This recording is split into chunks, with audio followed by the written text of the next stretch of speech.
À un an des prochaines législatives, la guerre de tranchées de la campagne électorale polonaise est bel et bien lancée en plein cœur de l'été. Et le premier grand épisode de cette campagne concerne les conservateurs du PiS, le parti Droit et Justice, qui peut raisonnablement espérer revenir au pouvoir en 2027 après 4 années dans l'opposition. Mais le parti doit désormais faire face à une rupture entre les conservateurs du parti, incarnés par Jarosław Kaczyński, qui vient de prononcer l'exclusion du parti de Mateusz Morawiecki, qui a été Premier ministre du PiS de 2017 à 2023. Cette rupture pourrait bien marquer un coup d'arrêt pour la droite polonaise, qui tentera donc de reconquérir le pouvoir perdu en 2023, et avait d'ailleurs réussi in extremis à conserver la présidence de la République avec la victoire extrêmement serrée de Karol Nawrocki en 2025.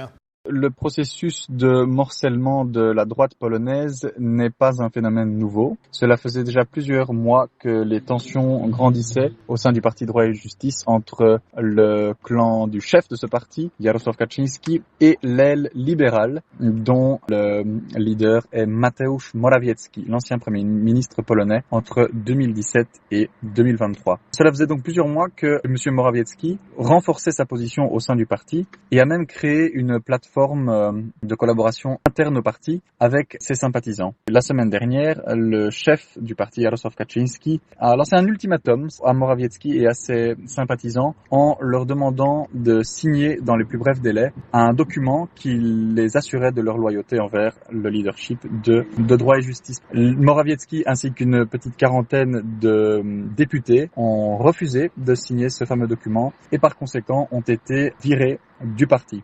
Désormais, la grande question est de savoir comment Morawiecki et ses alliés vont exister politiquement. Ils sont en train de mettre sur pied un nouveau parti, Développement Plus, qui se situera donc plutôt au centre.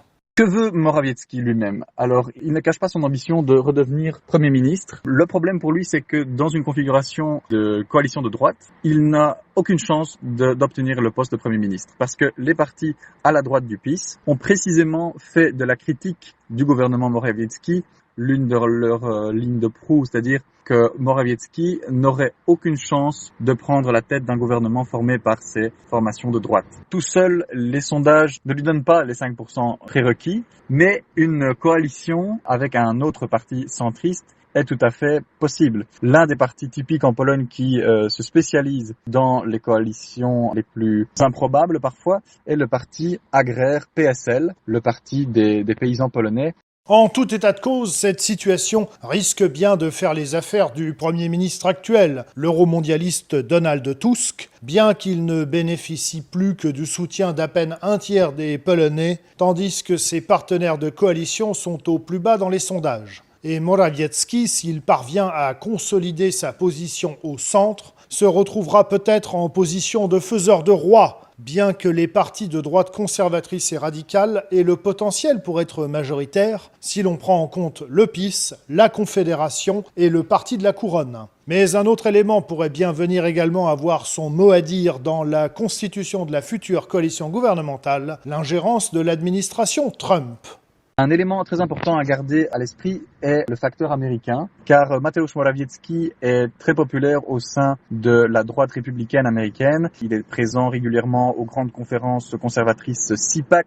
Il est très connu dans la nébuleuse Newsmax, Fox News, et également l'ambassadeur américain à Varsovie l'a couvert de louanges dans les derniers mois en disant que c'était un homme avec une excellente vision, un homme d'avenir. Morawiecki a clairement le soutien de l'administration américaine en vue de la formation d'un prochain gouvernement dans lequel Tom Rose, donc l'ambassadeur américain à Varsovie, a déjà annoncé qu'il ne voyait pas de place pour Grzegorz Braun, donc le leader de la Couronne, de la Confédération de la Couronne polonaise, parti royaliste et traditionnaliste catholique. Autrement dit, même si on ose espérer pour les Polonais que l'opinion de Washington ne soit pas absolument décisive, il est évident que c'est un facteur important.